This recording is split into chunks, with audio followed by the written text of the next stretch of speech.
ঝাড়গ্রামে এবার বাঘের আতঙ্ক। রয়্যাল বেঙ্গল টাইগারকে ঝাড়গ্রামের দিকে আসতে দেখা গিয়েছে। আতঙ্ক ছড়িয়েছে ঝাড়গ্রামে।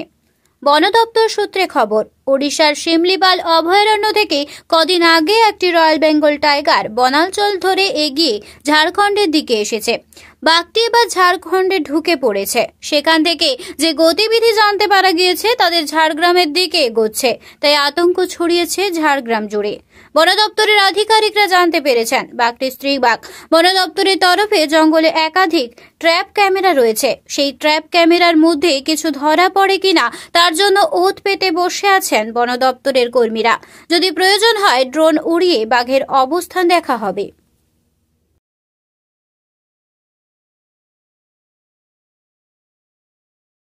না না, অবশ্যই কাল থেকে অ্যালার্ট করা হয়েছে যাতে জঙ্গলের দিকে কোনো মানুষ না যায়। তারপরে আমাদের ফরেস্ট ডিপার্টমেন্টের সমস্ত কর্মীরা লক্ষ্য নজর রেখেছে এবং বাঘটা কোথায় আছে সেই যে পয়েন্টগুলো সেগুলো আমরা সবসময় খোঁজখবর রাখছি।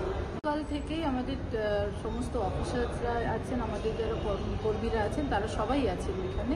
এখনো পর্যন্ত যেটা আমাদের কাছে খবর যে ঝাড়খণ্ডেই আছে, এখনো পর্যন্ত বাঘটা আমাদের বেঙ্গলের দিকে আসেনি। গতকাল রাতটাও সারা রাত জেগেছে আমার ফরেস্টের যত লোকজন আছে সবাই, এবং আমরা আমাদের তরফ থেকে 100% কাজ করার চেষ্টা করছি।